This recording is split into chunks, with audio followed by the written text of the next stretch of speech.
আমাদের দেশে কিছু কিছু ভাইরা আছে মদিনায় যাওয়া দরকার নাই। হাজিকে হজ করতে গিয়ে মদিনায় যেতে হবে এরকম কোন বিধান আল্লাহ রাসূল বলেননি। মদিনায় গিয়ে কি করবে? হজ তো হলো মক্কায়, মদিনায় কি? হজ হয় মক্কায়, কবুল হয় মদিনায়। আল্লাহু আকবার বলেন। নবীজি বলেন মান যারা কবরি ওয়াজাবাত লাহু শাফাআত, যে আমার রওজা জিয়ারত করলো তার জন্য আমার সুপারিশ করবে। মান হাজ্জা লিল্লাহ, যে হজ আদায় করলো এরপর আমার রওজা জিয়ারত করতে আসলো না, নবীজি সে আমার সাথে দুশমনি করলো। সুতরাং হজ হলো মক্কায়, কবুল হয় মদিনায়। হযরত হাজেরা আল্লাহ পাকের দরবারে দোয়া করে, মালিক আমার সামনে যদি আমার কলিজার টুকরার সন্তান ইসমাইল বিদা হয়ে যায় আমি কি করে সহ্য করব, তার চেয়ে আমাকে তুমি নিয়ে নাও। কাদাকাটি করছেন বিবি হাজেরা। হঠাৎ করে চিন্তা করলেন বসে থেকে লাভ কি, দেখি কোথাও পানির সন্ধান পাওয়া যায় কিনা। দৌড়ে গিয়ে তিনি সাপা পাহাড়ে উঠলেন। সাপা পাহাড়ে উঠে দেখেন মারওয়ার দিকে তাকিয়ে দেখেন পানির মতো দেখা যায়, চিকচিক করতেছে মরুভূমি সূর্যের তাপে। তিনি চিন্তা করলেন হয়তো পানি ওখানে আছে, পানি পাওয়া যাবে। তিনি সাপা থেকে মারওয়ার দিকে দৌড় শুরু করলেন। মারওয়ায় দেখে গিয়ে কোনো পানি নাই, তাকে দেখেন সাপার দিকে পানির মতো দেখা যায়। আবার তিনি সাপার দিকে দৌড় দিলেন, আবার তিনি মারওয়ার দিকে দৌড় দিলেন। এভাবে তিনি দৌড়াদৌড়ি করতেছিলেন সাপা মারওয়া পাহাড়ে। হজ এমন একটি গুরুত্বপূর্ণ ইবাদত, এটি শুধুমাত্র জীবনে একবার আদায় করলেই ফরজিয়াত আদায় হয়ে যায়। সুবহানাল্লাহ বলেন। রাসূল পাক সাল্লাল্লাহু আলাইহি ওয়াসাল্লাম যখন হজের বয়ান করলেন তখন আল্লাহ নবী বললেন তোমাদের উপরে হজ ফরজ, তোমরা হজ আদায় করো। রাসূল পাক সাল্লাল্লাহু আলাইহি ওয়াসাল্লাম চুপ থাকেন। ওই সাহাবী আবার প্রশ্ন করলেন, হুজুর প্রত্যেক বছর কি হজ করতে হবে? প্রত্যেক বছর কি হজ ফরজ, যাকাতের মতো, রোজার মতো? আল্লাহ নবী চুপ থাকলেন। ওই সাহাবী আবার প্রশ্ন করলেন, প্রত্যেক বছর কি ইয়া রাসূলুল্লাহ হজ করা আমাদের জন্য ফরজ? হুজুর একটু রাগ করলেন। হুজুর বললেন, বনি ইসরাইলের মতো প্রশ্ন করে করে শরীয়তকে কঠিন করো না। কারণ বনি ইসরাইলরা তারা একই বিষয়ের উপর বারবার প্রশ্ন করে তারা শরীয়তকে কঠিন করে নিয়েছে। এই ঘরটা সর্বপ্রথম ফেরেশতা দিয়ে আল্লাহ পাক তৈরি করেছেন। এরপর হযরত আদম আলাইহিস সালাতু ওয়াস সালাম সংস্কার করেছেন, হযরত শীশ আলাইহিস সালাম সংস্কার করেছেন, হযরত নূহ আলাইহিস সালাতু ওয়াস সালাম পর্যন্ত ছিল। নূহ আলাইহিস সালামের প্লাবনের সময় এই ঘরটাকে আল্লাহ পাক চতুর্থ আসমানে তুলে নিয়ে গেছেন। এরপর ইতিহাস বলতেছে 2640 বছর পর্যন্ত পৃথিবীতে আল্লাহর ইবাদতের জন্য কোনো ঘর ছিল না। হযরত ইব্রাহিম আলাইহিস সালাতু ওয়াস সালামের দুইজন স্ত্রী ছিল। তার মূল স্ত্রী হলো, প্রথম স্ত্রী হলো, নাম হলো বিবি সায়রা। তিনি একজন রাজার কন্যা। এরপর তাহাকে উপহার হিসাবে, দাসী হিসাবে দেওয়া হলো বিবি হাজরাকে। তাকে তিনি বিবাহ করে নিলেন। উভয় স্ত্রী তার দীর্ঘ জীবন হয়ে গেল, দীর্ঘ বয়স হয়ে গেল, কোনো সন্তান আদি তাদের হচ্ছে না। তিনি আল্লাহর কাছে দোয়া করলেন, রব্বি হাবলি মিনাস সালিহিন, আয় আল্লাহ একটি সলিহিন ভালো নেককার পরহেজগার সন্তান দান করো। ইব্রাহিম আলাইহিস সালাতু ওয়াস সালামের কাছে চলে যাও, গিয়া বলো বিবি সায়রা যা বলেছেন আল্লাহ রাব্বুল আলামিন তাই করতে বলেছেন। বলেন সুবহানাল্লাহ। এবার তিনি উঠ নিলেন, বিবি হাজরাকে বলেন রেডি হও, প্রস্তুতি নাও, সফরে যেতে হবে, দীর্ঘ সফরে যেতে হবে, রেডি হও, সন্তানকে সুন্দর করে সাজিয়ে নাও। শিশু বাচ্চাকে নিয়ে বিবি সায়রা হযরত ইব্রাহিম আলাইহিস সালাম রওনা দিয়ে দিলেন। চলছেন, কোথায় যাব ঠিক ঠিকানা নাই। হযরত ইব্রাহিম আলাইহিস সালাম বলেন এখানে কি থামবো, এখানে কি রাখবো? না, এখানে অনুমতি হয় নাই, যেখানে গিয়ে আপনার উটটা বসে যাবে সেখানেই। আজকের খুতবার আলোচ্য বিষয় হচ্ছে কাবা শরীফের ইতিহাস, হজের গুরুত্ব এবং ফজিলত। হজের ফ্লাইট শুরু হয়ে গেছে, অনেকেই হজে চলে যাচ্ছেন এবং যাবেন, নিয়ত করেছেন। হজ একটি গুরুত্বপূর্ণ ফরজ ইবাদত। ইসলামের 5টি বিনা রয়েছে। বা স্তম্ভ রয়েছে, এর ভিতরে অন্যতম বেনা বা স্তম্ভ হচ্ছে হজ। হাদিস শরীফের ভিতরে এসেছে, মহানবী রাসূল করিম সাল্লাল্লাহু আলাইহি ওয়াসাল্লাম ইরশাদ করেন, বুনিয়াল ইসলামু আলা খামসিন শাহাদাতি আল্লা ইলাহা ইল্লাল্লাহ ওয়া ইকামুস সালাহ ওয়া ইতাইজ যাকাত আল হজ্জ ও সাওমি রমাদান। মুত্তাফাকুন আলাইহি। আল্লাহ নবী ইরশাদ করেন, ইসলামের বিনা হচ্ছে পাঁচটি। এক হচ্ছে শাহাদাতি আল্লাহ ইল্লাল্লাহ ওয়া আন্না মুহাম্মাদুর রাসূলুল্লাহ, এই কথা সাক্ষ্য দেওয়া আল্লাহ ছাড়া আর কোনো মাবুদ নাই, মুহাম্মদ সাল্লাল্লাহু আলাইহি ওয়াসাল্লাম আল্লাহ পাকের বান্দা এবং রাসূল। ওয়া ইকামাস সালাহ, নামাজ কায়েম করা। ওয়া ইতাইজ যাকাত, যাকাত আদায় করা। আল হজ্জুল বাইতে, আল্লাহর ঘরে গিয়ে হজ আদায় করা। আর সাওমি রমাদান, রমজান মাসে রোজা পালন করা। তাহলে ইসলামের বেনা কয়টি? পাঁচটি। এই অন্যতম একটি বেনা হচ্ছে হজ। নামাজ হচ্ছে দৈহিক ইবাদত, রোজা হচ্ছে দৈহিক ইবাদত, যাকাত হচ্ছে আর্থিক ইবাদত। যাদের অর্থকরী আছে তাদের উপর যাকাত ফরজ। হজ এমন একটি ইবাদত যেটির সাথে সম্পর্কিত দৈহিক এবং আর্থিক। কারণ দৈহিক আছে, শক্তি আছে, সামর্থ্য আছে, কিন্তু অর্থ নাই, তার উপর হজ ফরজ না। আল্লাহ তাবারাকা ওয়া তাআলা কদ ফরাজ আলাইকুমুল হজ্জু বিশারতি ইসতাতাত, আল্লাহ তাআলা হজ ফরজ করেছে, একটা শর্ত দিয়েছে। আর এই শর্তের ব্যাখ্যা দিয়েছেন রাসূল পাক সাল্লাল্লাহু আলাইহি ওয়াসাল্লাম। ইস্তিতাত ফাসসারাহা আলাইহিস সালাতু ওয়াস সালাম বিজাদাতির রাহিলা, অর্থাৎ মক্কা মদিনায় যাওয়া আসা এর খরচ, এই সময় পরিবার চলার মতো যার অর্থ করি আছে তার উপরে হজ ফরজ। বছরে রমজান মাস আসলেই রোজা রাখা ফরজ প্রত্যেক বছর। যাকাত, বছরে একবার যাকাত দেওয়া ফরজ। বছর ঘুরলেই আপনাকে আমাকে যাকাত দিতে হবে। হজ এমন একটি গুরুত্বপূর্ণ ইবাদত, এটি শুধুমাত্র জীবনে একবার আদায় করলেই ফরজিয়াত আদায় হয়ে যায়। সুবহানাল্লাহ বলেন। রাসূল পাক সাল্লাল্লাহু আলাইহি ওয়াসাল্লাম যখন হজের বয়ান করলেন, তখন আল্লাহ নবী বললেন, তোমাদের উপরে হজ ফরজ, তোমরা হজ আদায় করো। তখন সাহাবায়ে কেরাম একজন প্রশ্ন করলেন, সাহাবীদের ভিতর থেকে একজন প্রশ্ন করলেন, ইয়া রাসূলুল্লাহ, হাবিবাল্লাহ, প্রত্যেক বছর কি আমাদের হজ পালন করতে হবে, হজ করতে হবে? প্রত্যেক বছর কি আমাদের উপর হজ ফরজ? রাসূল পাক সাল্লাল্লাহু আলাইহি ওয়াসাল্লাম চুপ থাকেন। ওই সাহাবী আবার প্রশ্ন করলেন, হুজুর, প্রত্যেক বছর কি হজ করতে হবে? প্রত্যেক বছর কি হজ ফরজ, যাকাতের মতো, রোজার মতো? আল্লাহ নবী চুপ থাকলেন। ওই সাহাবী আবার প্রশ্ন করলেন, প্রত্যেক বছর কি ইয়া রাসূলুল্লাহ হজ করা আমাদের জন্য ফরজ? হুজুর একটু রাগ করলেন। হুজুর বললেন, বনি ইসরাইলের মতো প্রশ্ন করে করে শরীয়তকে কঠিন করো না। কারণ বনি ইসরাইলরা তারা একই বিষয়ের উপর বারবার প্রশ্ন করে তারা শরীয়তকে কঠিন করে নিয়েছে। হুজুর বলেন, আমি এখন যদি বলি হ্যাঁ, তাহলে তোমাদের উপরে প্রত্যেক বছরই তো হজ ফরজ। এখন তোমরা বলো, পৃথিবীর প্রান্ত থেকে প্রান্তে সকল মানুষগুলো এসে প্রত্যেক বছর হজ করা কি সম্ভব? সম্ভব। এই জন্য হুজুর বললেন, আমি যাহা বলি তাহা তোমরা মানো, আমি যা বলি না চুপ থেকে শরীয়ত প্রশ্ন করে কঠিন করো। এই হাদিসে পরিষ্কার হয়ে গেল জীবনে একবার হজ করা ফরজ। হজ কোথায় কি করতে হবে?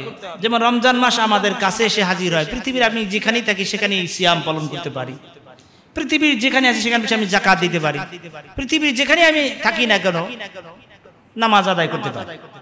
নামাজের জন্য যে আপনাকে নির্দিষ্ট জায়গা দিতে, বিষয়টা এরকম না।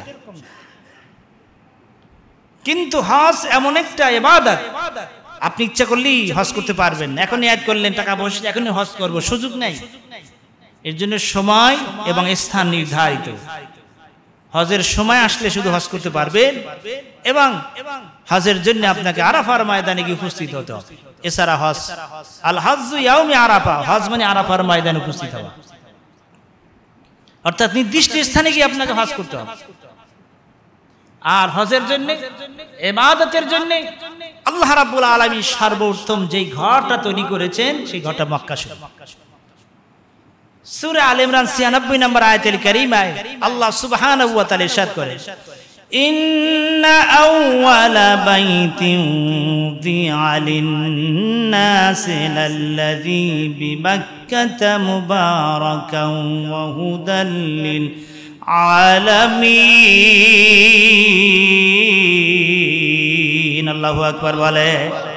আল্লাহ রাব্বুল আলামিন ঘোষণা করলেন, ইন্না আউওয়ালা বাইত, প্রথম ঘর, উদিয়া লিন্নাস, যা মানুষের জন্য তৈরি করা হয়েছে, লাল্লাযী, যাহা অবস্থিত বিবাক্কা মানে মক্কা শহরে, মুবারাকান বরকতপূর্ণ, ওয়া হুদাল লিল আলামিন, জগৎবাসীর জন্য ঘরটা হলো হেদায়েতের কেন্দ্রবিন্দু। জোরে বলুন সুবহানাল্লাহ। ইন্না আউওয়ালা বাইত, পৃথিবীর প্রথম ঘর, যা মানুষের ইবাদতের জন্য আল্লাহ পাক তৈরি করেছে।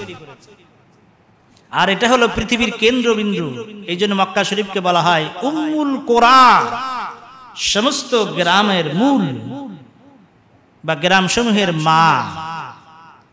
আল্লাহ পাক পৃথিবী যখন সৃষ্টি করলেন, পানির উপরে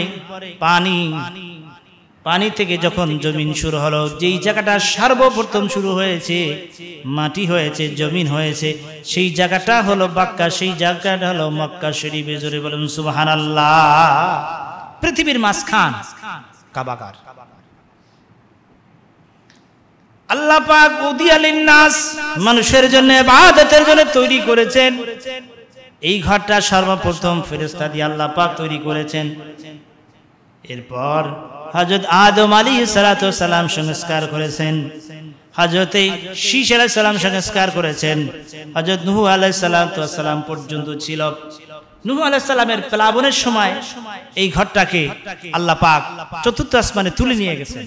এরপর ইতিহাস বলতেছে 2640 বছর পর্যন্ত পৃথিবীতে আল্লাহর ইবাদতের জন্য কোনো ঘর ছিল না। এরপর আল্লাহ পাক নির্দেশ দিলেন হযরতে ইব্রাহিম আলাইহিস সালাতু ওয়াস সালামকে এই ঘরকে তৈরি করার জন্য। ইরশাদ হচ্ছে, وَإِذْ بَوَّأْنَا لِإِبْرَاهِيمَ مَكَانَ الْبَيْتِ أَلَّا تُشْرِكْ بِي شَيْئًا وَطَهِّرْ بَيْتِيَ لِلطَّائِفِينَ وَالْقَائِمِينَ وَالرُّكَّعِ السُّجُودِ। আল্লাহ রাব্বুল আলামিন ইব্রাহিম আলাইহিস সালামকে মাকান আল বাইত, এই নির্দিষ্ট জায়গাটা তিনি চিহ্নিত করে দিলেন, এখানে তুমি ঘর তৈরি করো ইবাদতের জন্য। আল্লাহ তুশরিক বি শাইয়া, যেখানে মানুষগুলো কোনো শিরক করবে না, যেখানে মানুষগুলো ইবাদত করবে। আর এই ঘরকে তুমি পুত পবিত্র রাখো বানায়া। ওয়া তাহিরা বাইত, যারা তাওয়াফ করবে তাদের জন্য তুমি ঘরকে পুত পবিত্র রাখো।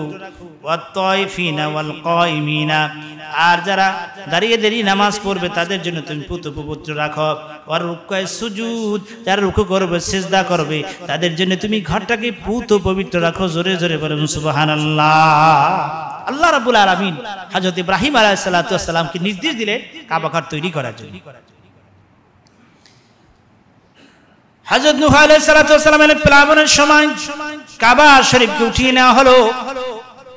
দীর্ঘ বছর পৃথিবীতে ইবাদতের কোনো ঘর নাই। 2640 বছর পর্যন্ত পৃথিবীতে কোনো ইবাদতের ঘর নাই। আর ওই এলাকাটা ফারানের মরুভূমি বলা হতো। মানুষ নাই, গাছ নাই, পানি নাই। ওই এলাকায় কোনো মানুষ বসবাস করে না, কোনো গাছ নাই, পানি নাই, মরুভূমি আর মরুভূমি বাক্কা বলা হয়। চতুর্দিক থেকে পাহাড় আর পাহাড়, এই পাহাড়ের চতুর্দিক ঘেরা, মাঝখানে জায়গাটা নিচে একটু, এটাকে বাক্কা বলা হয়। এই যে কোরআন শরীফ লাল্লাযী বিবাক্কাতা, অর্থাৎ বাক্কা শহর কোরআন শরীফ এসেছে। ওয়াত্তুরি ওয়াসসিনিন ওয়া হাযাল বালাদিল আমিন, নিরাপদ শহরের কথা এসেছে। লা উকসিমু বিহাযাল বালাদ, কসম ওই শহরের যা বরকতপূর্ণ শহর। এভাবে কোরআন শরীফে মক্কা শরীফে বিভিন্ন শব্দ ব্যবহার করা হয়েছে। কিছুই নাই জায়গায় আল্লাহ পাক হযরত ইব্রাহিম আলাইহিস সালাতু ওয়াস সালাম দিয়ে আবাদ করলেন। এই এলাকাটাকে আল্লাহ রাব্বুল আলামিন দেখেন হিকমত বোঝা বড় মুশকিল। হযরত ইব্রাহিম আলাইহিস সালাতু ওয়াস সালামের দুইজন স্ত্রী ছিল। তার মূল স্ত্রী হলো, প্রথম স্ত্রী হলো, নাম হলো বিবি সায়রা। তিনি একজন রাজার কন্যা। এরপর তাহাকে উপহার হিসাবে, দাসী হিসাবে দেওয়া হলো বিবি হাজরাকে। তাকে তিনি বিবাহ করে নিলেন। উভয় স্ত্রী তার দীর্ঘ জীবন হয়ে গেল, দীর্ঘ বয়স হয়ে গেল, কোনো সন্তান আদি তাদের হচ্ছে না। তিনি আল্লাহর কাছে দোয়া করলেন, রব্বি হাবলি মিনাস সালিহিন, আয় আল্লাহ একটি সলিহিন ভালো নেককার পরহেজগার সন্তান দান করো। আল্লাহ পাক দোয়া কবুল করলেন। ইব্রাহিম আলাইহিস সালাতু ওয়াস সালামের দ্বিতীয় স্ত্রী বিবি হাজরার ঘরে হযরত ইসমাঈল আলাইহিস সালাম দুনিয়া আসলেন। তার প্রথম স্ত্রী হলো বিবি সায়রা। এটা তার সহ্য করতে পারলেন না তিনি, কারণ তার কোনো সন্তান না। তিনি প্রথম স্ত্রী, তার কোনো সন্তান হচ্ছে না। কিন্তু দ্বিতীয় স্ত্রী যাকে দাসী হিসেবে উপহার দেওয়া হলো, তিনি বিবাহ করেন, তার ঘরে সন্তান হলো। তাই বিবি সায়রা বলল, আমি তো তোমার প্রথম স্ত্রী, আমার কথা তোমাকে শুনতে হবে। এই বিবি হাজরাকে এবং তার সন্তানকে আমি দেখতে পারি। তাকে তুমি এমন জায়গায় রেখে আসবে যেখানে কোনো মানুষ নাই, গাছ নাই, পানি নাই, মরুভূমি, এখানে রেখে আসবে। এখন প্রথম স্ত্রীর আবদার রাখতে হয়। তিনি বিপদে পড়ে গেলেন, কি করা যায়? এমন সময় আল্লাহ পাক ডেকে বলেন, জিবরাইল তাড়াতাড়ি করে চলে যাও, ইব্রাহিম আলাইহিস সালামের কাছে চলে যাও, গিয়া বলো বিবি সায়রা যা বলেছেন আল্লাহ রাব্বুল আলামিন তাই করতে বলেছেন। বলেন সুবহানাল্লাহ। এবার তিনি উঠ নিলেন, বিবি হাজরাকে বলেন, রেডি হও, প্রস্তুতি নাও, সফরে যেতে হবে, দীর্ঘ সফরে যেতে হবে, রেডি হও, সন্তানকে সুন্দর করে সাজিয়ে নাও। শিশু বাচ্চাকে নিয়ে বিবি সায়রা হযরত ইব্রাহিম আলাইহিস সালাম রওনা দিয়ে দিলেন। চলছেন, কোথায় যাব ঠিক ঠিকানা নাই। হযরত ইব্রাহিম আলাইহিস সালাম বলেন, এখানে কি থামবো, এখানে কি রাখবো? না, এখানে অনুমতি হয় নাই, যেখানে গিয়ে আপনার উটটা বসে যাবে সেখানেই। চলছেন। হযরত ইব্রাহিম আলাইহিস সালাম থাকতেন বাবেল শহরে, সেখান থেকে রওনা দিয়ে দিলেন। চলতে চলতে চলতে চলতে আজ যেখানে মক্কা শরীফ, কাবা ঘর, এই জায়গায়, ওই জায়গায় এসে পৌঁছে গেলেন। ওখানে এসে উটটা থেমে গেল। আর জিবরাইল আলাইহিস সালাম বলেন, এখানেই এদেরকে রেখে দেন। জোরে বলুন সুবহানাল্লাহ। রেখে আপনি কোনো কথা বলবেন না, রেখে আপনি চলে আসবেন, এটাই আপনার কাজ। মরুভূমি, গাছ নাই, পানি নাই, ঘর নাই, মানুষজন নাই, ফারানের মরুভূমি, উপত্যকা বলা হয়। সেখানে কচি বাচ্চা, শিশু বাচ্চা ইসমাঈল আলাইহিস সালামকে রাখলেন। বিবি হাজরাকে সেখানে নামাই দিলেন। কোনো কথা নাই, চুপচাপ এবার চলে যাচ্ছেন হযরত ইব্রাহিম আলাইহিস সালাম। বিবি হাজরা বুঝতে পারলেন হয়তো আল্লাহ পাকের নির্দেশ।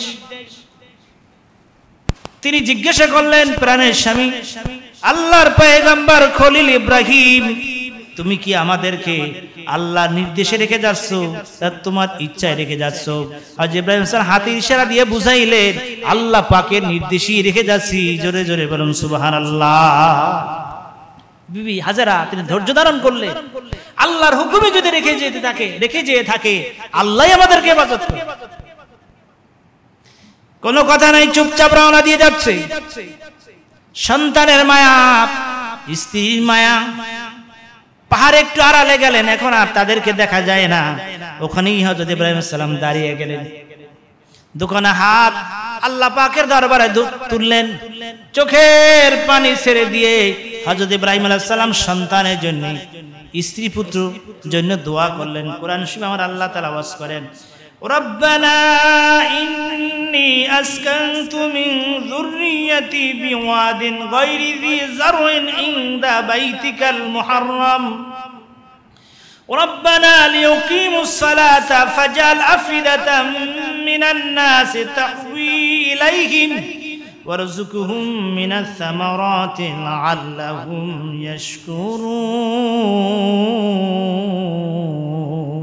الله أكبر বলে হযরত ইব্রাহিম আলাইহিস সালাম হাত তুলে দোয়া করলেন মালিক রব্বানা হে আমার রব হে আমার মালিক হে আমার আল্লাহ ইন্নী আসকানতু মিন যুররিয়াতি আমার সন্তানাদি স্ত্রী এখানে আমার পরিবার পরিজনকে রেখে গেলাম বিওয়াদিন গায়রি যি জারওয়ান ইনদা বাইতিকাল মুহাররাম এই সম্মানিত জায়গায় রেখে গেলাম যেখানে বিওয়াদিন গায়রি যি জারওয়ান কৃষি কোনো জায়গা নাই কৃষি ফসলের কোনো জায়গা নাই ফসল ফলেন এখানে এমন জায়গায় রেখে গেলাম রব্বানা হে আমার রব লিয়াকিমুস সালাত তারা যদি নামাজ আদায় করে ফাজাল আফিদাতাম মানুষের দিল মন তাদের দিকে আপনি ঝুঁকাইয়া দেন আর তাদেরকে ফল দিয়ে তাদের রিজিকের ব্যবস্থা করেন আপনার আমি শুকর আদায় করতেছি তারা যদি শুকর আদায় করে তাহলে ফলাদি দিয়ে তাদের রিজিকের ব্যবস্থা করে দিন জোরে বলুন সুবহানাল্লাহ হযরত ইব্রাহিম আলাইহিস সালাম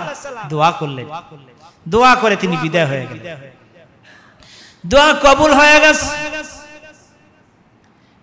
সামান্য কিছু পানীয় অল্প কিছু খেজুর এক মশক পানি অল্প কিছু খেজুর তাদেরকে খাবার হিসেবে দিয়ে গিয়েছিলেন একদিন দুই দিন যেতে না যেতে তাদের খাবার শেষ হয়ে গেছে পানিও শেষ হয়ে গেছে প্রচন্ড গরম মরুভূমি প্রচন্ড গরম সূর্যের তাপে কলিজা যেন শুকিয়ে যায় কঠিন অবস্থা পানি নাই খাবার নাই হযরত হাজেরা আল্লাহ পাকের দরবারে দোয়া করে মালিক আমার সামনে যদি আমার কলিজার টুকরা সন্তান ইসমাইল বিদা হয়ে যায় আমি কি করে সহ্য করব তার চেয়ে আমাকে তুমি নিয়ে নাও কাদাকাটি করছেন বিবি হাজেরা হঠাৎ করে চিন্তা করলেন বসে থেকে লাভ কি দেখি কোথাও পানির সন্ধান পাওয়া যায় কিনা দৌড়ে গিয়ে তিনি সাপা পার উঠলেন সাপা পারে উঠে দেখে মারওয়ার দিকে তাকিয়ে দেখেন পানির মতো দেখা যায় চিকচিক করতেছে মরুভূমি সূর্যের তাপে তিনি চিন্তা করলেন হয়তো পানি ওখানে আছে পানি পাওয়া যাবে তিনি সাপা থেকে মারওয়ার দিকে দৌড় শুরু করলেন মারওয়ায় দেখে গিয়ে কোনো পানি নাই তাকে দেখেন সাপার দিকে পানির মতো দেখা যায় আবার তিনি সাপার দিকে দৌড় দিলেন আবার তিনি মারওয়ার দিকে দৌড় দিলেন এভাবে তিনি দৌড়াদৌড়ি করতেছিলেন সাপা মারওয়া পাহাড়ে আজ যাও হাজীদের জন্য হজ আদায়কারীর জন্য উমরা আদায়কারীর জন্য আল্লাহ পাক ওয়াজিব করে দিয়েছেন আল্লাহু আকবার বলে বরকতের চিহ্ন বরকতের নিদর্শন বিবি হাজেরা সন্তান এখনই মরে যাবে প্রাণ নষ্ট তার এক ফোঁটা দুগ্ধ নাই জিহ্বা পর্যন্ত শুকিয়ে গেছে প্রচন্ড রৌদ্রের তাপে খাবার নাই পানিও নাই জীবন এখনই চলে যাবে এমন সময় আল্লাহ পাক তার রহমতের দরিয়ায় জোশ পয়দা হয়ে গেছে আল্লাহ পাক ডেকে বলেন জিবরাইল যাও গো জিবরাইল যেখানে হযরত ইসমাঈল আলাইহিস সালাম তার কচি ছোট্ট পা দিয়ে ছোট্ট ছোট্ট করে আঘাত দেয় পানি পিপাসা স্থির হয়া ওখানে গিয়ে তুমি পর ঢুকায়া তুমি ওখানে একটা ছিদ্র করে ঝর্ণা ঝমঝম পানির ব্যবস্থা করে দাও জোরে বলো সুবহানাল্লাহ হযরত জিবরাইল এসে হযরত ইসমাঈল আলাইহিস সালাম যেখানে পা দিয়ে ছোট্ট ছোট্ট করে আঘাত দেয় সেখানে একটা ছিদ্র করে দিলেন পানি উঠতেছে বিবি হাজেরা দৌড়ে এসে দেখে পানি উঠে পানি বের হয়ে গড়ায়া গড়ায়া যাইতেছে তিনি চারপাশে বাঁধ দিলেন আর তিনি বললেন ঝমঝম মানে থাম পানি থেমে যা চতুর্দিকে তিনি বেরি দিলেন যাতে পানি উঁচু হয় পানি ওখানে থেমে যায়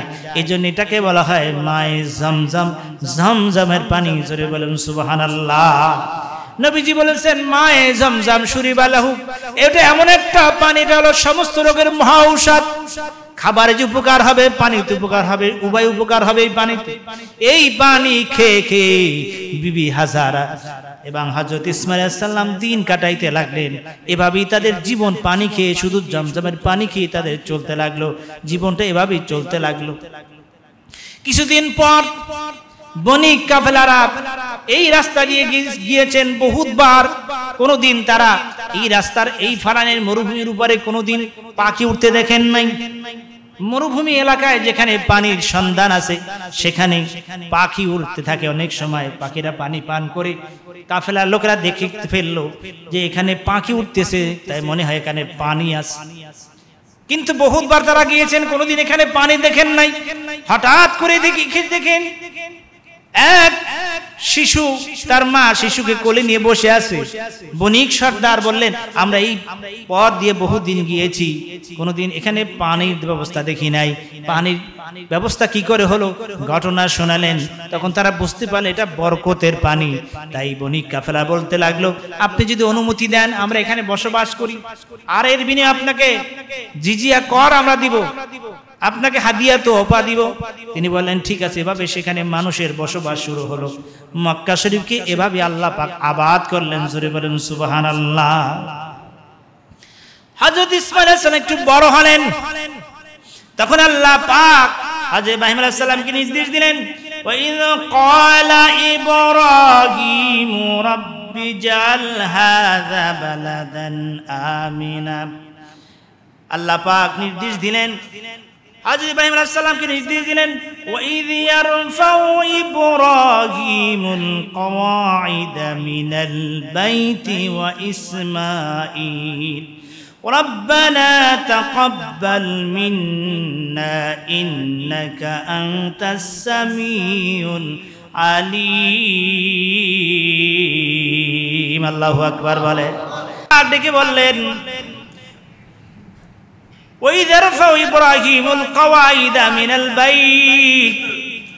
আমার নির্ধারিত জায়গায় তুমি আমার ঘর তৈরি করো, তুমি এবং ইসমাইল কিনি। হযরত ইসমাঈল আলাইহিস সালামকে নিয়ে আল্লাহ পাক ইব্রাহিম আলাইহিস সালামকে নির্দেশ দিলেন, তুমি ঘর তৈরি করো। হযরত ইসমাঈল আলাইহিস সালাম এবং ইব্রাহিম আলাইহিস সালামকে নির্দেশ দিলেন। ইব্রাহিম আলাইহিস সালাম বলেন, মালিক আমি ঘর কোথায় তৈরি করব, কোন জায়গায় তৈরি করব?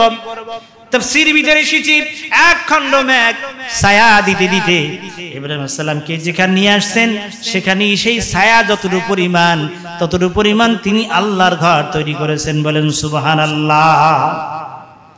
হযরত ইব্রাহিম আলাইহিস সালাম হলেন মিস্ত্রি, হযরত ইসমাঈল আলাইহিস সালাম হলেন যোগালের।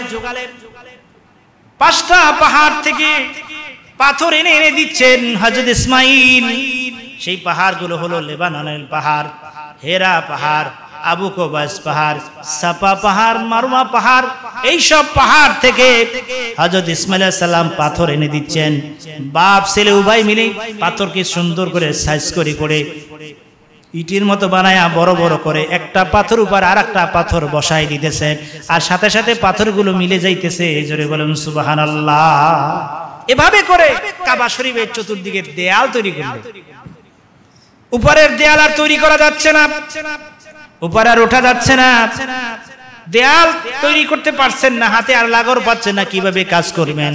আল্লাহ রাব্বুল আলামিন জিবরাইলকে বলে, জিবরাইল বিশেষ ধরনের একটা পাথর নিয়ে যাও, যেই পাথরটা আজও কাবা শরীফের দরজার সামনে রয়েছে। কোরআন বলছে, ওয়াত্তাখাযু মিন মাকাম ইব্রাহিম মুসাল্লা। মাকাম ইব্রাহিমকে তোমরা জায়নামাজ বানাও, নামাজের মুসাল্লা বানাও। ইব্রাহিম আলাইহিস সালামকে বললেন এই পাথরের সামনে নামাজ আদায় করো, অর্থাৎ এই পাথরটাকে এনে দিলেন। ওই পাথরটা জিবরাইল এনে দিলেন। ওই পাথর উপরে হযরত ইব্রাহিম আলাইহিস সালাম দাঁড়ালেন। যেভাবে লিফটে কাজ করে এভাবে কাজ করতে লাগলো। হযরত ইব্রাহিম আলাইহিস সালাম ডানে যাইতে বললে পাথর ডানে যায়, তাকে নিয়ে বামে যাইতে বললে বামে যায়। পাথর ইব্রাহিম আলাইহিস সালামকে নিয়ে উপরে উঠতে বলে উপরে ওঠে। জোরে জোরে বলেন সুবহানাল্লাহ। এমন বরকতি পাথর যেখানে হযরত ইব্রাহিম আলাইহিস সালাম দাঁড়ালেন, স্বাভাবিকভাবে পাথরের উপরে মানুষ দাঁড়ালে কোনো ছাপ থাকার কথা না, পাও ডেবে যাওয়ার কোনো সম্ভাবনা নাই। কিন্তু বরকতের পাথর, বরকত নেওয়ার জন্য আল্লাহর খলিল, আল্লাহর পয়গম্বর হযরত ইব্রাহিম আলাইহিস সালাম যখন দাঁড়ালেন, তার উভয় পায়ের ছাপ পড়ে গেল, পাথর ডেবে গেল। পাও তার পার ছাপটা আজও সেই ডাইসের মতো ঘিরে রয়েছে সেই মাকামে ইব্রাহিমের ভিতরে। আজও হযরত ইব্রাহিম আলাইহিস সালামের কদম মোবারকের পায়ের ছাপ পাথর উপরে রয়েছে। এই পাথরে দ্বারা কাবা শরীফ কমপ্লিট করলেন। কমপ্লিট করার পর, পরিপূর্ণ করার পর তিনি দোয়া করলেন, রব্বানা তাকাব্বাল মিন্না ইন্নাকা আনতাস সামিউল আলিম। আল্লাহ, যতটুকু কষ্ট করেছি, যা কিছু করেছি, তুমি কবুল করো। ঘর কমপ্লিট হয়ে গেল। এবার আল্লাহ পাক হযরত ইব্রাহিম আলাইহিস সালামকে নির্দেশ দিলেন, তুমি ঘোষণা দাও, পৃথিবীর মানুষদেরকে হজের ঘোষণা দাও, দাওয়াত দাও, পৃথিবীর মানুষ যেন এখানে হজ করতে আসে। আল্লাহ রাব্বুল ইরশাদ করেন, ওয়াযিন ফিন-নাসি বিল-হাজ্জি ইয়াতুকা রিজালান ওয়া আলা কুল্লি দামিরিন ইয়াতিনা মিন কুল্লি ফাজ্জিল আমিক। ও ইব্রাহিম, তুমি ঘোষণা দাও, মানুষদেরকে হজের জন্য আসার জন্য আহ্বান করো। মানুষেরা কেউ পায়ে হেঁটে আসবে, কেউ জিন উটের পিঠে চড়ে আসবে। মানুষ চতুর্দিক থেকে যারা যেন এই পবিত্র ঘরে তারা হজ করতে আসে। আল্লাহ নির্দেশ পেয়ে ইব্রাহিম আলাইহিস সালাম বলেন, মালিক, আমি ঘোষণা দিব, শুনবে কে? এখানে তো কেউ নাই, আমার দাওয়াত শুনবে কে? আল্লাহ পাক বললেন, ও ইব্রাহিম, তুমি ঘোষণা দাও, ঘোষণা দেওয়ার দায়িত্ব তোমার, আর এই আওয়াজ পৌঁছাইয়া দেওয়ার দায়িত্ব আমি আল্লাহ। ইব্রাহিম আলাইহিস সালাম আবু কুবাস পার উঠে তিনি ঘোষণা করলেন, ইয়া আইয়ুহান নাস কুতিবা আলাইকুমুল হাজ্জু ইলা বাইতিল আতীক ফাজিবু রাব্বুকুম, তোমাদের পূর্ব নির্দেশ, তোমরা এখানে হজ করতে আসো। ইব্রাহিম আলাইহিস সালাম ঘোষণা দিলেন, এই ঘোষণার আওয়াজ দুনিয়ায় যারা ছিলেন, পৃথিবীতে যত মানুষ ছিলেন, প্রত্যেক মানুষের কানে আওয়াজটা আল্লাহ পৌঁছায়া দিলে। যারা রুহের জগতে আছে, আল-মারহায় যারা দুনিয়া আসে নাই, তারাও আওয়াজ শুনতে পাইলেন। যারা আওয়াজ শুনে বললেন, লাব্বাইক আল্লাহুম্মা লাব্বাইক লাব্বাইক লা শারীকা লাকা লাব্বাইক ইন্নাল হামদা ওয়ান নিমাতা লাকা ওয়াল মুলক লা শারীকা লাক। বলুন আমার সাথে, লাব্বাইক আল্লাহুম্মা লাব্বাইক লাব্বাইক লা শারীকা লাকা লাব্বাইক ইন্নাল হামদা ওয়ান নিমাতা লাকা ওয়াল মুলক লা শারীকা লাক। মালিক, আমি হাজির, আল্লাহ আমি হাজির, আপনার কোনো শরীক নাই, সমস্ত প্রশংসা আমি আল্লাহর, আল্লাহ আমি হাজির। জোরে বলুন সুবহানাল্লাহ। এই আওয়াজ শুনে যারা দুনিয়ায় ছিলেন, যারা শুনে চুপ থেকেছেন, তারা জীবনেও হজ করতে যাইতে পারবে না, তাদের কপালে হজ লেখা হয় নাই। যারা শুনি একবার বলছি, তাদের জীবনে একবার হজ আল্লাহ করার তৌফিক তাদের ভাগ্যে লিখে দিলেন। ওই রুহের জগতে যারা দুইবার বলেছে, বারবার যারা বলেছে, যে যতবার এই লাব্বাইকের আওয়াজ দিয়েছেন, ইব্রাহিম আলাইহিস সালামের আওয়াজের সাড়া দিয়েছেন, আল্লাহ পাক তাদের ভাগ্যে ততবার হজ করা নসিব করে দিবে।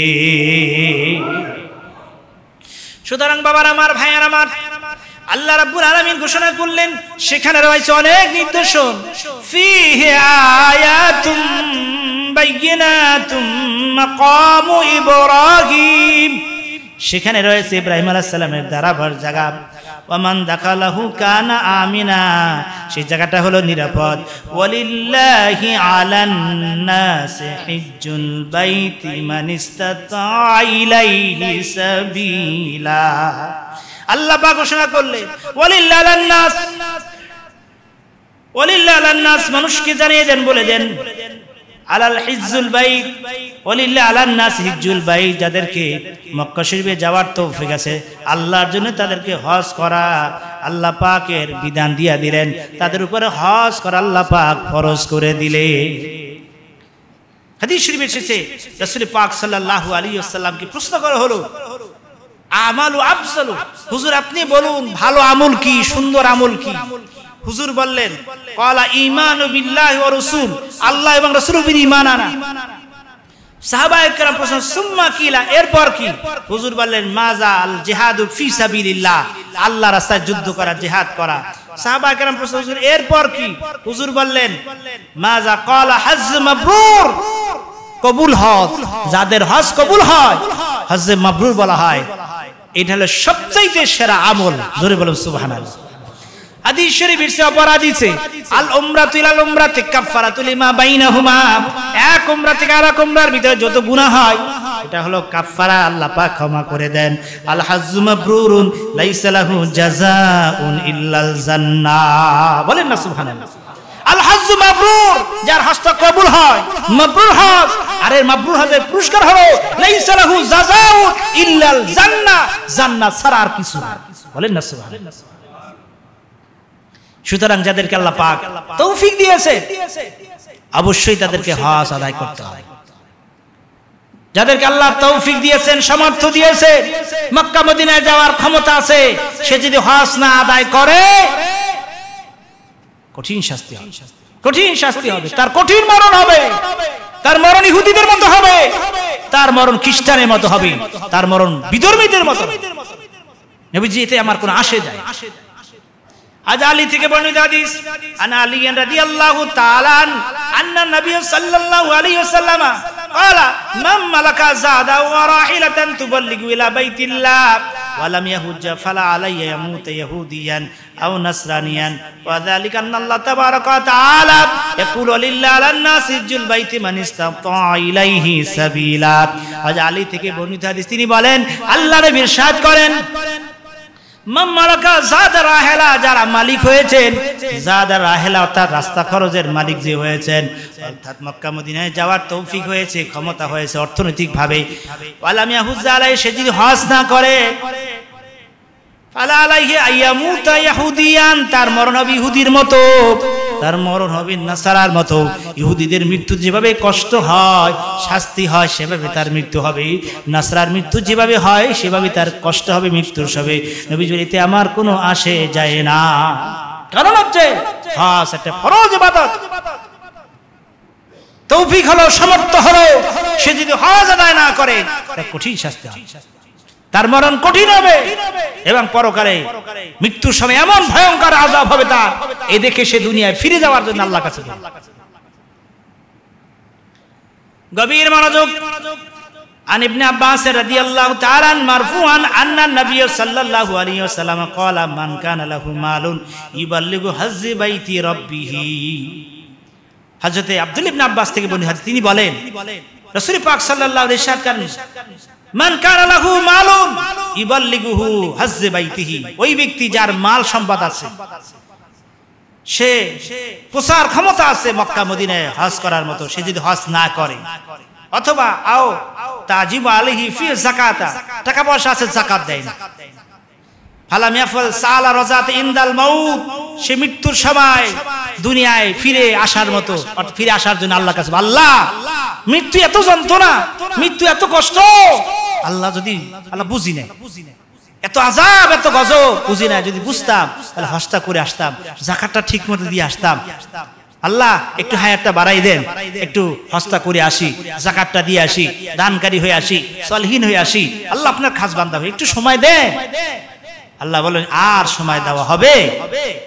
ইযা জাআজালুহুম লা ইস্তাখিরুনা সাআতাও ওয়া লা ইস্তাকদিমুন, যখন যার সময় হয়ে যাবে বাবা, এক মুহূর্ত আগেও নয়, এক মুহূর্ত পরও নয়, ঠিক সময় তোমার আমার সামনে মালাকুল মুতাজির হাজির হয়ে যাবে, তখন সে আফসোস করবে।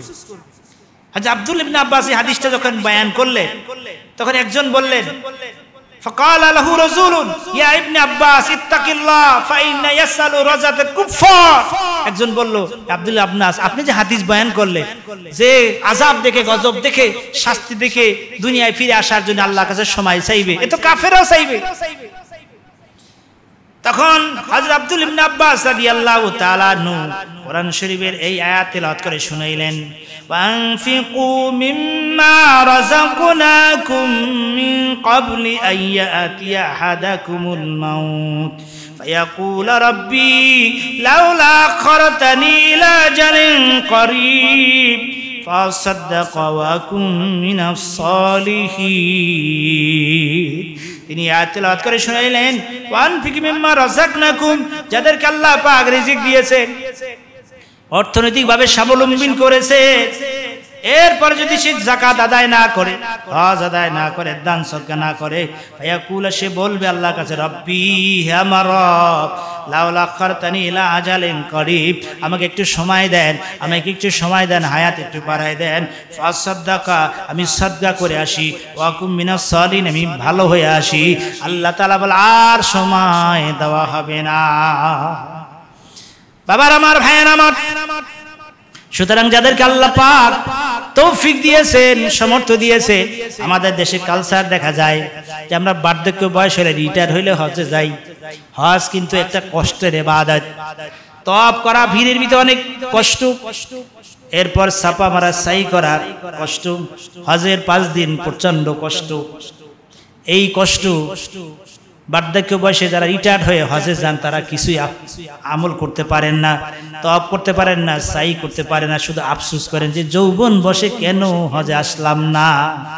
কিন্তু বিভিন্ন দেশ, পৃথিবীর অন্যান্য দেশ দেখা, ইন্দোনেশিয়া, বিভিন্ন দেশে দেখা যুবক যুবতীর অল্প বয়সে তারা হজে আসে। কারণ যৌবন বয়সে আপনি যেভাবে হজের হুকুম হাকাম গুলো সুন্দরভাবে আদায় করতে পারবেন, বার্ধক্য বয়সে সম্ভব নয়। এই জন্যে হজ ফরজ হওয়ার মাত্রই হজ করার নির্দেশ। রাসূল পাক সাল্লাল্লাহু আলাইহি ওয়াসাল্লাম বলছেন, ফাতাজিলু, যখনই ফরজ হয় সাথে সাথে হজ আদায় করে না, বিলম্ব করো। আপনি বিলম্ব করলেন, এবছর যাবেন, আগামী বছর যাবে, আগামী বছর যদি আল্লাহ পাক আপনাকে দুনিয়া থেকে নিয়ে নেন, আপনার আমার হায়াত যদি শেষ হয়ে যায়, তাহলে তো আপনি হজ কিভাবে করবেন? এই জন্যে যখনই আপনার উপরে সমর্থন দিয়েছে আল্লাহ পাক তৌফিক, সাথে সাথে হজ আদায় করে নেন। আর হলো এখন আপনার কাছে অর্থ করি আছে, আবার সামনে অর্থ করি থাকবে, এরও কি গ্যারান্টি আছে? এমন একটা বিবাদ হলো, এমন একটা মুসিবত, এমন একটা রোগ হলো, সব অর্থনৈতিক ভাবে আপনি অর্থগুলো সব শেষ হয়ে গেল, কিন্তু আপনার উপর যে হজ ফরজ হয়েছিল এই ফরজ তো থেকেই গেল। হাজিরিন, এই জন্য রাসূল পাক সাল্লাল্লাহু আলাইহি ওয়াসাল্লাম ইরশাদ করেন, যখনই হজ ফরজ হয় তখন দেরি করতে নাই, সাথে সাথে হজ আদায় করে যান। আর মক্কা মদিনা হচ্ছে দোয়া কবুলের জায়গা, প্রত্যেকটা জায়গা দোয়া কবুলের জায়গা। মাতাব তওয়াব করে, যেখানে হাজী সাহেবরা মাতাবে দোয়া করলে দোয়া কবুল হয়, সেখানেই রয়েছে হাজরে আসওয়াদ, যেটা আল্লাহ পাকের কুদরতি ডান হাত। তাফসীরে এসেছে হাজরে আসওয়াদ সম্পর্কে এসেছে, হাজরে আসওয়াদ হাজী সাহেবরা গিয়ে সেখানে চুমো দেয়, অর্থাৎ এই হাজরে আসওয়াদ, আপনি যখন কোনো বাড়িতে রাজার সঙ্গে দেখা করতে গেলেন, একজন ভিআইপির সঙ্গে গিয়ে দেখা করেন, মুসাফা করেন, মহান রব্বুল আলামিনের বাড়িতে এসেছেন আল্লাহর সঙ্গে। যারা হজে অথবা উমরায় রওনা দেয় তারা হলো দুইউপুর রহমান, আল্লাহর মেহমান। আল্লাহু আকবার বলেন। আল হাজ্জু আল উম্মার ওয়াফতুল্লাহ, হজ আদায়কারী, উমরা আদায়কারী হলো আল্লাহর মেহমান, আল্লাহর ঘরে মেহমান। যখনই হাজী সাহেব ইহরামের কাপড় বেঁধে লাব্বাইক আল্লাহুম্মা লাব্বাইক বলে আওয়াজ দেয়, সঙ্গে সঙ্গে তার আশেপাশে যত আল্লাহ পাকের সৃষ্টি জীব আছে, পাথর গাছপালা, তাও তার সঙ্গে লাব্বাইকের ধ্বনি আওয়াজ দিতে থাকে, আল্লাহু আকবার বলে, তারা আওয়াজ দিতে থাকে। দুইউপুর রহমান, আল্লাহর মেহমান, আল্লাহর ঘরে হাজির হয়ে গেল, আল্লাহর কুদরতি কদমে চুমা খাবে কোথায়, মুসাফা করবে কোথায়? হাজরে আসওয়াদ, এটা বিশেষ একটা পাথর, আল্লাহ পাকের কুদরতি পাথর, কাবা শরীফের কোনায় স্থাপন করে দেওয়া হয়েছে। হাজী সাহেব গিয়ে হাজরে আসওয়াদে যখন চুমা দেয়, হাজরে আসওয়াদের জন্য চুমা দিল না, সেজন্য আল্লাহ পাকের কুদরতি কদমে চুমা দিল।